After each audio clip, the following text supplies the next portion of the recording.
Apprendre tous ensemble vraiment comme un cœur. Alléluia. Louez le Seigneur dans son immensité.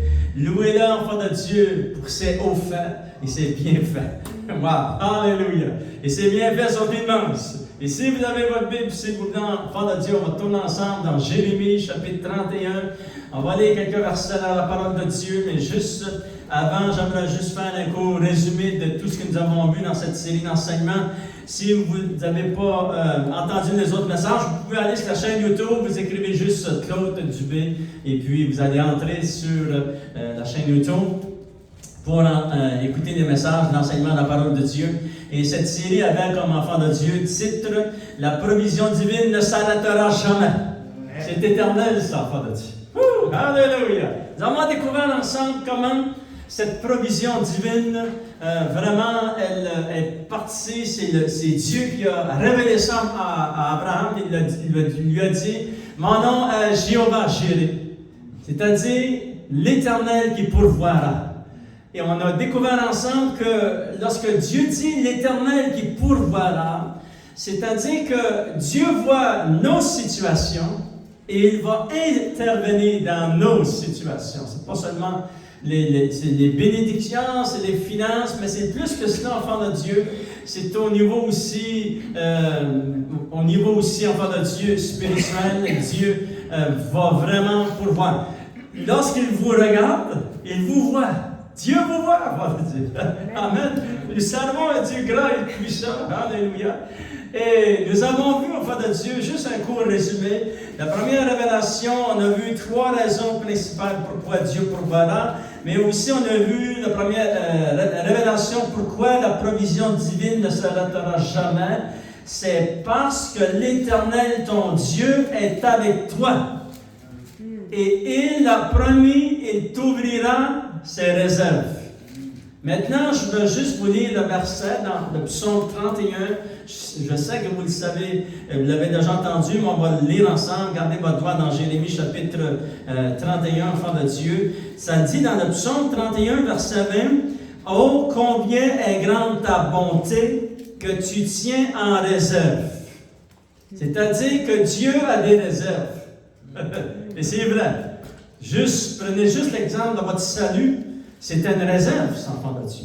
Lorsque vous avez dit, Seigneur, je te donne ma vie, Seigneur mon Dieu. Tu as cru en Jésus, tu as cru qu'il était ton sauveur, le Seigneur. Est-ce que ça a pris beaucoup de temps avant que tu sois sauvé? Non, c'était une réserve, c'était prêt. Ton salut était prêt. Il fallait juste placer ta foi dans le Seigneur. Wow! Alléluia! Voyez-vous, les réserves de Dieu sont prêtes, enfants de Dieu. Et c'est Dieu qui les a préparées.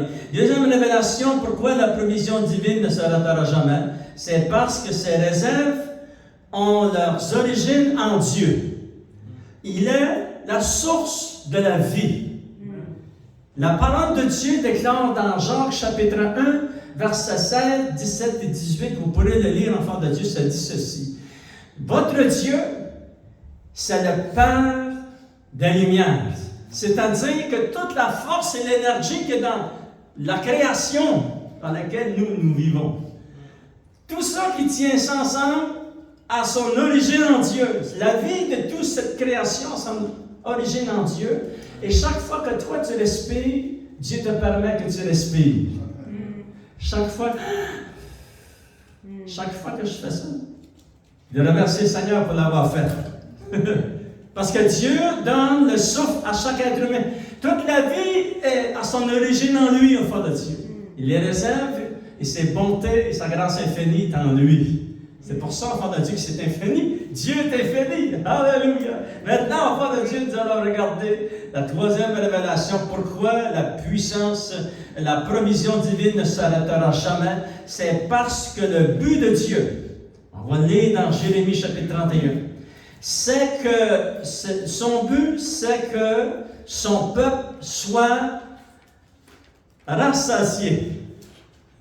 Amen. Et combien y a-t-il de personnes sur la planète qui ne sont pas rassasiées?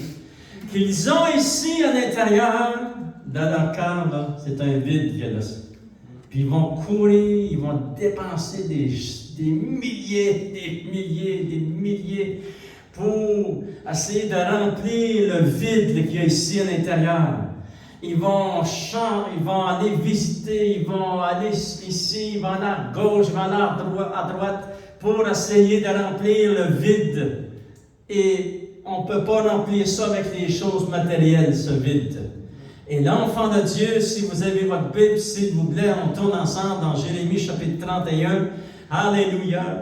Gloire au Seigneur et regardez, enfant de Dieu. Et lorsqu'on va lire partie du verset 10 jusqu'au verset 14, vous savez que ces versets sont vraiment, le Seigneur parle, ces versets sont attribués au peuple d'Israël et aussi au peuple de Dieu. Parce que lorsque tu lis la Bible, c'est attribué à deux personnes, deux gens, à deux catégories de personnes. Des fois, c'est au peuple d'Israël, mais aussi, c'est à toi. Fait que lorsque tu lis la Bible, tu la lis personnellement aussi pour toi. Regardons, enfant de Dieu, il est dit au verset 10, « Nation, écoutez la parole de l'Éternel. » Et là, on a ouvert nos oreilles. Qu'est-ce que Dieu veut dire aux nations? Puis nous faisons partie de son Église. On est encore ici sur cette planète. Et publiez-la dans les îles lointaines. Dites, celui qui a dispersé Israël le rassemblera et le gardera comme le berger garde son troupeau. Ça, c'est une prophétie qui s'accomplit directement de sous nos yeux pour le peuple d'Israël. Mais aussi, nous aussi, on était des brebis éloignées. Et le Seigneur nous a amenés dans sa bergerie. S'il vous plaît, restez dans la bergerie de Dieu. Vous êtes dans l'endroit le plus sécuritaire sur la planète. Restez dans le royaume de Dieu. Ça dit au verset 4-11, ça dit « Car l'Éternel rachète Jacob, il le délivre de la main d'un plus fort que lui. Ils viendront et pousseront des cris de joie sur les hauteurs de Sion. Ils accourront vers les biens de l'Éternel, le blé, le mou, l'huile, les brebis, les bœufs. Leur âme sera comme un jardin arrosé. » Voyez-vous, là, ça a changé, là. Il y a eu toute l'explication des bénédictions naturelles et matérielles. Alléluia. Et là, Dieu vient juste de focuser sur ses regards pour que le peuple focus ses regards, ait comme objectif. Dieu fait ceci aussi. Regardez, ça parle, ça dit, leur âme sera comme un jardin arrosé.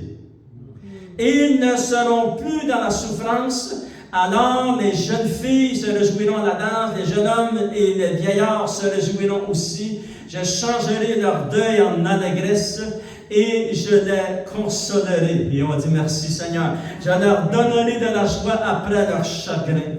Je rassasierai de grâce l'âme des sacrificateurs et mon peuple sera rassasié de mes biens, dit l'Éternel. Alléluia. Seigneur, mon Dieu, on veut recevoir ces grandes révélations.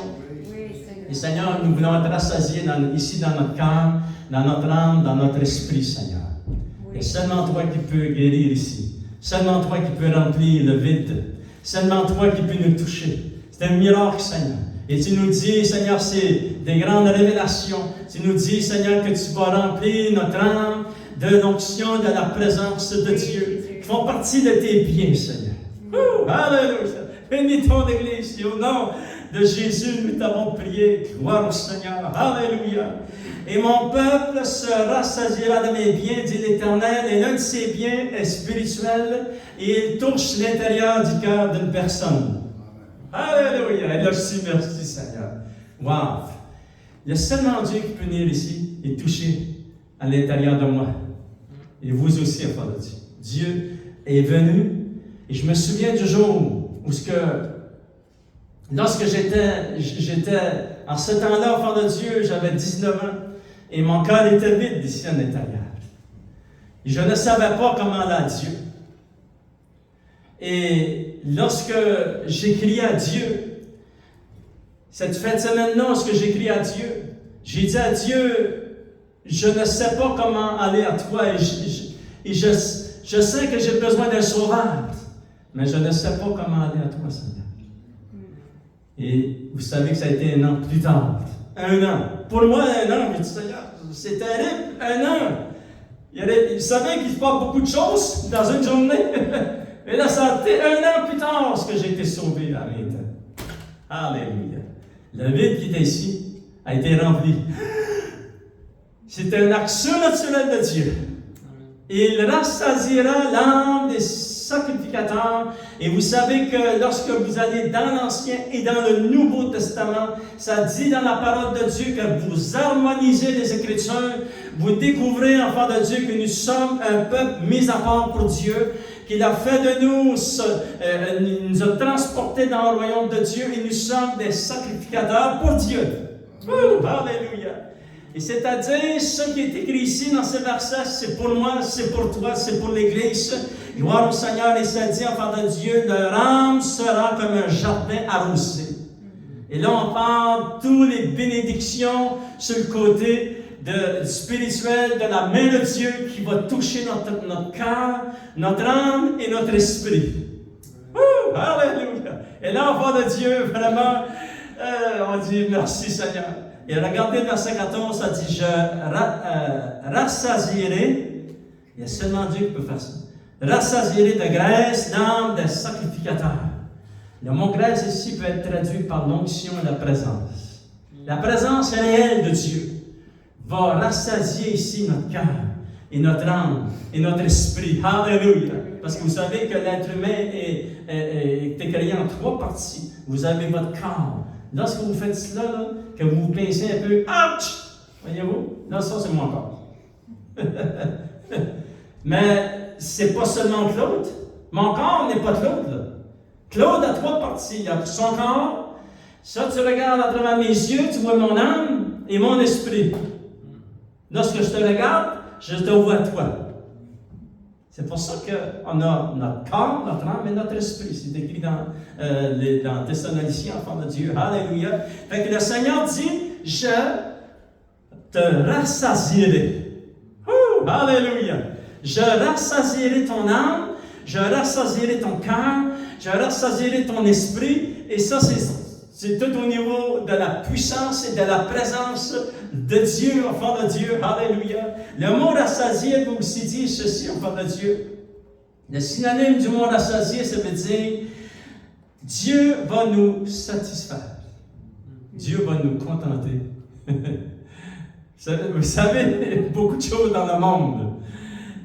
Écoutez bien, juste, pas trop d'en parler là, du contraire de rassasier, ok?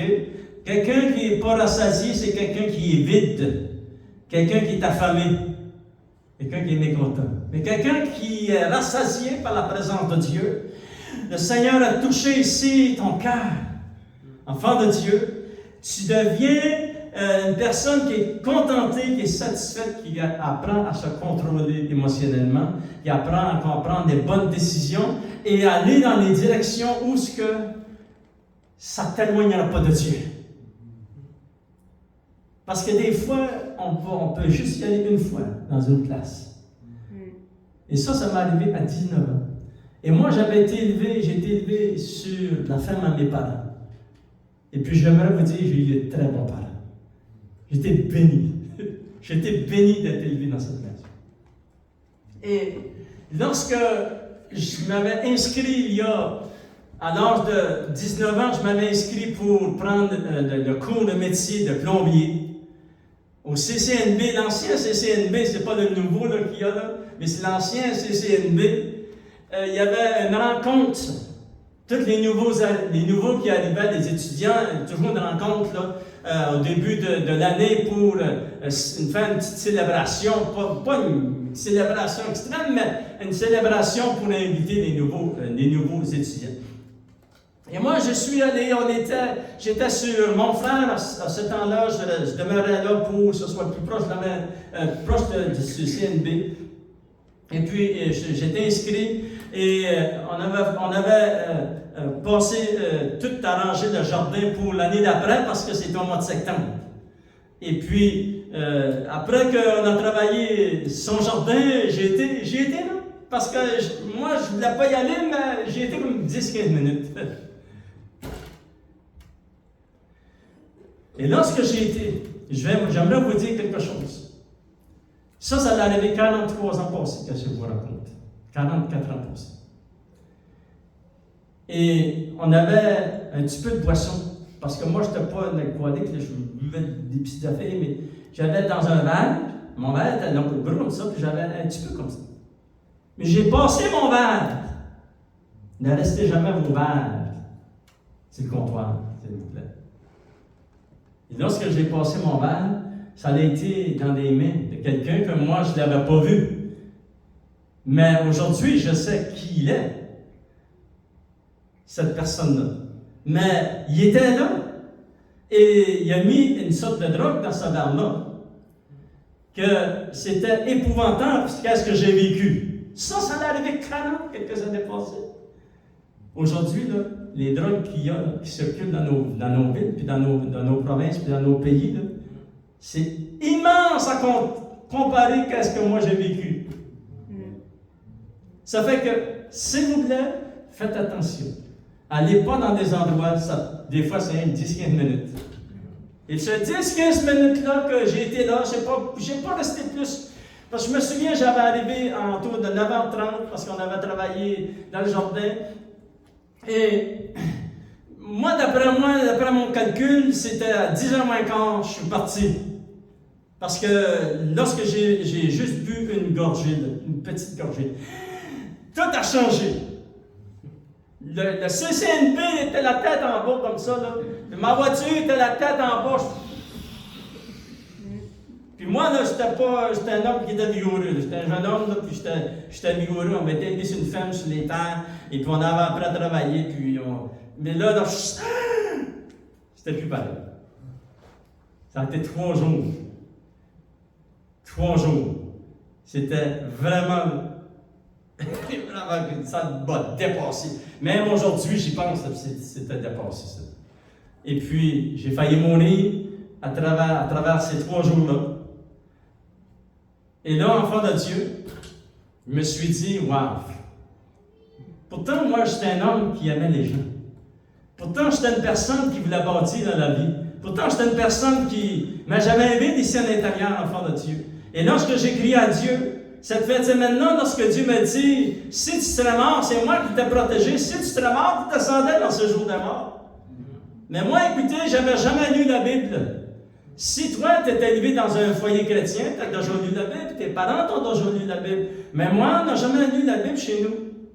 Et là, ça est venu ici dans mon cœur. Il y a quelque chose qui m'a dit, c'est moi qui t'ai protégé hier. Et si tu serais mort, tu descendais dans ces jours de mort, et tu as besoin, t'es un pécheur, tu as besoin de sauveur. Et là, là, j'étais en train de marcher sur le perron où je demeurais, et puis je suis arrêté, ça m'a tellement frappé fort, là. C'est comme j'ai entendu la voix, là. Ça, c'est la voix du Saint-Esprit. Aujourd'hui, je sais que c'est la voix du Saint-Esprit. Et là, je me suis arrêté, puis je me suis levé les yeux vers le ciel, et j'ai dit, je sais que je suis pécheur, que si je serais mort, je descendais dans ces jours de la mort. Et que j'ai besoin d'un sauveur, mais je ne sais pas comment aller à toi. Moi, je disais ça à Dieu. Et ça a été 1 an plus tard. Lorsque je disais à Dieu, je te donne ma vie, Seigneur. Wow! Et là, enfant de Dieu, il s'est passé un miracle extraordinaire. C'est comme ça que ça commence la vie chrétienne. C'est l'attitude de ton cœur, la sincérité qu'il y a ici. C'est pas pour tes parents. Tes parents, eux autres, ils ont vécu le miracle. Et toi, tu veux le vivre, le miracle. Parce que tu en as besoin de ce miracle-là. C'est personnel. Tu veux personnellement vivre ce miracle. Alléluia. Et avoir une relation puissante avec Dieu. Parce que c'est lui qui peut rassasier ton âme. Et ton esprit, ton cœur, il va vraiment, ça va déborder. Alléluia! Et lorsque tu te donnes au Seigneur avec un cœur sincère, il va vraiment attendre-toi des grandes choses.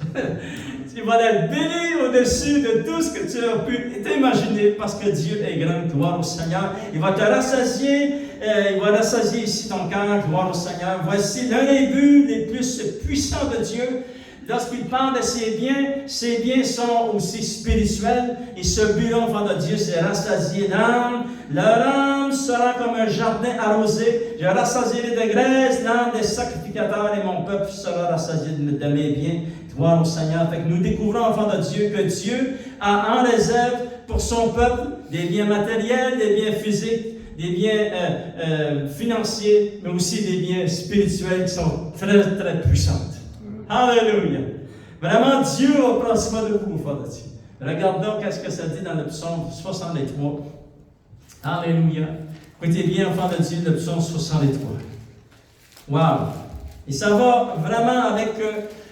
nous savons que Jérémie va vivre cette expérience avec Dieu. Dieu va le toucher ici dans le fond de son cœur, de son âme. C'est seulement Dieu qui peut faire cela. Et lorsqu'on lui demande avec sincérité, il va intervenir puissamment. Regardez qu'est-ce que David a vécu. Et aussi Moïse a vécu au fond de Dieu. Mais regardons ce que David va dire au fond de Dieu. Il dit dans le psaume 63, il dit au verset 2, « Oh Dieu, tu es mon Dieu, et je te cherche. » Immédiatement après, voyez-vous qu'est-ce qu'il dit de sa bouche? Mais souvenez-vous que David n'était pas dans une église ni dans le temple, parce qu'il n'était pas construit le temple. Il était dans une caverne. Il fuyait du roi Saül qui voulait, avec son armée, qui voulait tuer le jeune David. Il est obligé de fuir 13 ans. Vous pouvez lire dans la parole de Dieu. Wow! Et là, ici, il se trouve dans cette caverne, l'enfant de Dieu, dans un désert. Et là, ça dit dans la parole de Dieu. Il dit, vous voyez le fond du cœur de cet homme? Regardez, on va le relire. Il dit, oh mon Dieu, tu es mon Dieu, et je te cherche. Et là, immédiatement après, ça dit, mon âme a soif de toi, et mon corps soupire après toi dans une terre aride desséchée sans eau. Wow! C'est puissant, ça, fond de Dieu, même. Et là, il dit, ainsi je te contemple dans le sanctuaire pour voir ta puissance et ta gloire. Comment cet homme-là peut-il dire cela? Fond de Dieu, parce qu'il a une relation personnelle avec Dieu. Il n'est pas dans le sanctuaire, mais pour lui, il avait soif de Dieu, son corps soupirait après Dieu. Et son âme avait soif de Dieu. Il dit à Dieu, oh, tu es mon Dieu. Dis-le au Seigneur qu'il est ton Dieu. Alléluia. C'est ça que Dieu attend. Amen. C'est ça que Dieu attend. Il attend ça de nous autres. Il attend qu'on lui dise, Seigneur, tu es mon Dieu, Seigneur. Alléluia. Et mon âme sera rassasiée. Ça dit, mon âme, regardez, mon âme a soif de toi et mon corps soupire après toi. Parce qu'il va conclure ceci au verset 4, il dit, car ta bonté vaut mieux que la vie, Seigneur. Wow. Et mes lèvres s'élèvent tes louanges. Je te bénirai donc toute ma vie, Seigneur. Je lèverai mes mains en ton nom. Et mon âme sera rassasiée comme de mes gras et succulents.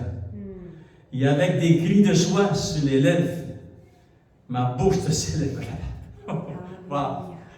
C'est puissant. Amen. Alléluia. Mais nous voyons une personne, il sait que Dieu, seulement Dieu va rassasier son âme. Et il crie au Seigneur de tout son cœur, enfant de Dieu. Souvenez aussi que Moïse a fait la même chose. Regardez sa prière à lui, Moïse. Et là, on va lire ensemble, enfant de Dieu, quelques versets dans Exode chapitre 33. C'est du verset 12 jusqu'au verset 19.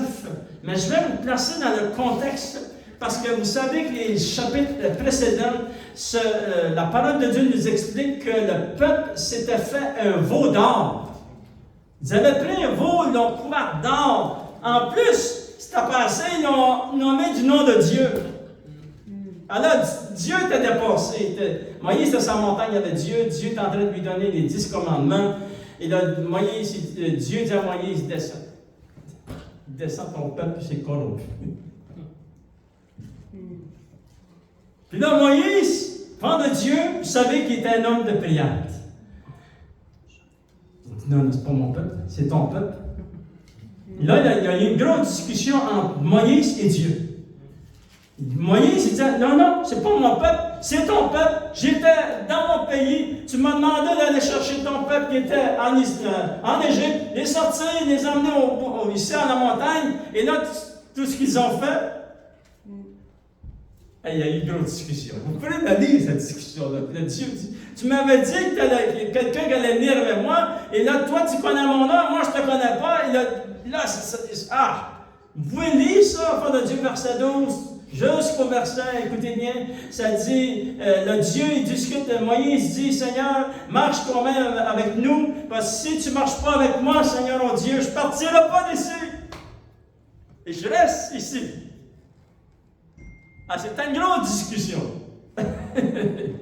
Wow! Et là, l'Éternel, au verset 14, répondit, je marcherai moi-même avec toi, et je te donnerai du repos. Et Moïse lui dit, si tu ne marches pas toi-même avec nous, ne nous fais point partie d'ici. Comment serait-il donc certain que j'ai trouvé grâce à tes yeux, moi et ton peuple? Parce que souvenez-vous que Dieu venait juste de lui dire, c'est ton peuple, Moïse, c'est plus le mien. Wow! Ça dit dans la parole de Dieu que Moïse, c'était tellement fort que Moïse a été prosterné devant l'Éternel pour 30 ans de jour. Parce que c'était fort. Et là, ça dit, enfant de Dieu, verset 17, ça dit, l'Éternel dit à Moïse, je ferai ce que tu me demandes, car tu as trouvé grâce à mes yeux, et je te connais par ton nom. Et là, ça a débordé le passe. Et Moïse dit, Seigneur, si j'ai trouvé grâce à tes yeux, fais-moi voir ta gloire, Seigneur. Amen. Regardez. Ça dit, Moïse dit, fais-moi voir ta gloire. Et l'Éternel répondit, je ferai passer devant toi toute ma bonté, et je proclamerai devant toi le nom de l'Éternel. Je fais grâce à qui je fais grâce, et miséricorde à qui je fais miséricorde. Qu'est-ce que Moïse est en train de nous enseigner? Qu'est-ce que le Saint-Esprit nous enseigne à travers sa relation avec Dieu? Il avait soif de Dieu. Mon corps soupire après toi. Et mon âme te cherche, Seigneur. Ça, c'est la vraie vie chrétienne. Ça, qu'est-ce que nous parlons ce matin? C'est la vraie vie chrétienne. Et chaque chrétien, on doit, enfant de Dieu, Dieu nous a touchés un jour, restez à cet endroit. Ne vous éloignez pas. Faites attention pour pas que les tentations du monde, on en a tout autour de nous. Là. Les tentations, toutes sortes de choses qui ont été inventées, et puis c'est des tentations après tentations. On regarde ici, il y a une tentation, on regarde là, on ne peut pas aller là, on ne peut pas. Mais là, Seigneur, viens-t'en à l'église. Amen. Parce que là, enfant de Dieu, tu as appris, et Dieu t'a révélé que ce qu'il a placé ici dans ton cœur, ça dit dans le Nouveau Testament, ça dit dans les Épîtres, ça dit que Dieu a mis en toi le vouloir et le faire de le servir. Et c'est vrai. Ça ne vient pas de nous, c'est lui, c'est un don. C'est comme un don, c'est un don, le don de la foi, le don des miracles, le don de guérison, mais ça aussi, il a placé ça en toi, là, protège-le. Protège ce que tu as, avec personne ne t'enlève ta couronne. Alléluia, parce que Dieu, Fond de Dieu, c'est ça qu'il veut. Il veut qu'on ait soif de lui. Seigneur, j'ai soif de toi. Et même, Seigneur, je médite pendant les nuits, Seigneur, juste avant de m'endormir, Seigneur, je médite sur toi. Alléluia. Et lorsque je me réveille à 3 heures du matin, je médite encore sur Dieu. C'est ça la vie chrétienne. Et là, si tu parles de ça avec quelqu'un qui ne connaît pas Dieu, il va dire, tu es en train de virer fou, tu as le droit de psychiatre. Non, t'es normal. C'est ça la vie chrétienne. La vie chrétienne, c'est que notre vie est sur le Seigneur. Et non, c'est les choses du monde. Parce que les choses du monde, il faut faire attention pour pas que ça nous éloigne de Dieu. Amen. Alléluia. Gloire au Seigneur. Nous voyons, enfants de Dieu, la première étape que Moïse et que David ont vécu, enfants de Dieu, c'est que leur âme avait soif de Dieu. Ils ont été rassasiés. Et on va être rassasiés. Lorsqu'on a soif de Dieu. Deuxième étape que nous voyons, nous devons prier pour que notre profond désir de la présence de Dieu puisse grandir. Maintenant, je vais vous montrer un verset dans le Nouveau Testament pour terminer, enfant de Dieu. Regardez dans Matthieu chapitre 5, verset 6, il est dit, c'est une grande révélation. Alléluia, je suis certain que vous l'avez déjà lu, mais on va le relire ensemble. Matthieu chapitre 5, verset 6, ça dit, « Eux, ceux qui ont faim et soif. » Alléluia! Pas faim et soif. Vous savez, on a souvent faim et soif de nourriture. Mais ici, ça parle d'autre chose. Ça dit, heureux ceux qui ont faim et soif de la justice, car ils seront rassasiés. Alléluia! Ayez faim et soif de la justice de Dieu, de votre Dieu, et vous serez rassasiés. On doit prier, Seigneur, je veux m'approfondir dans cette faim et cette soif. Révèle-moi ta gloire, révèle-moi ta présence, révèle-moi toi. Vous vous souvenez en terminant ceci? C'est écrit, enfant de Dieu, dans Deutéronome chapitre 5, verset 31. Vous pourrez le lire, verset 32 et verset 33. Après que Moïse a eu passé toute sa vie, enfant de Dieu, avec le peuple, ils sont sortis du désert. Et nous savons qu'il est arrivé toutes sortes d'événements lorsqu'ils étaient dans le désert. Et que lorsque Dieu avait parlé au peuple sur la montagne, ils sont effrayés, ça dit dans la parole de Dieu, parce qu'ils n'avaient jamais vu la gloire de Dieu. Et nous savons que lorsque Jésus est venu, que le Saint-Esprit est avec son Église aujourd'hui, c'est la présence de Dieu. La présence de Dieu est encore la même présence. Mais ça a changé un peu. Parce que Dieu savait que les humains avaient peur de lui. Lorsqu'on sera avec lui dans toute sa dimension de sa puissance, avec un corps céleste, et lorsque nos bien-aimés qui nous ont précédés dans la gloire de Dieu, ils voient vraiment toute la gloire de Dieu. Et là, eux, ça dit, ils ont crié, ils ont dit, Moïse, va voir Dieu. Tout ce qu'il va te dire, dis-nous-le et on va obéir. Voilà. Et là, si vous vous placez dans la situation de Dieu, parce que Dieu veut, il aime les gens, il vous aime, il m'aime, c'est lui qui nous a sauvés. Il fallait qu'il nous aime de donner sa vie à Golgotha avant que je vienne ici, sur la planète. Il fallait qu'il nous aime, enfant de Dieu. Il a tout donné, il a donné son Fils, afin qu'un jour on puisse être sauvé. Alléluia.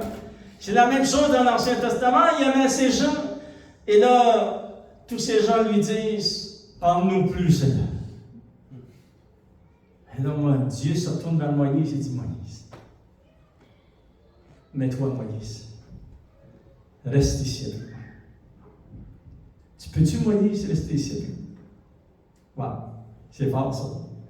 Et le Seigneur nous dit souvent, enfants de Dieu, vous savez, ce monde dans lequel nous sommes, on est pressé. On court ici et là. Et c'est correct, il faut travailler, etc. Mais s'il vous plaît, prenez un temps avec votre Dieu. Souvenez-vous de ce verset. S'il y a un verset que vous devez apprendre par cœur, c'est Deutéronome chapitre 5, verset 31. Lorsque Dieu dit quelques mots à Moïse, il dit ça à son fils et sa fille. Mais toi, reste ici. Lèvons-nous sur ensemble. Alléluia. Donnez une bonne main d'applaudissement, Seigneur. C'est merveilleux, enfant de Dieu, tout ce que Dieu fait. Alléluia.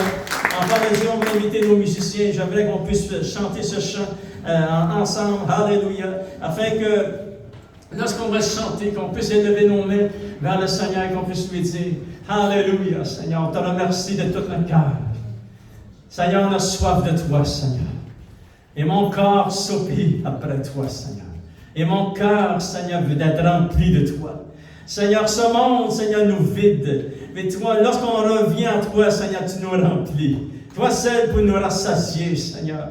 Et Seigneur, rassasie-nous au nom de Jésus. Tu manifestes ta puissance et ta gloire, Seigneur. Et l'onction et la présence du Saint-Esprit dans ton Église.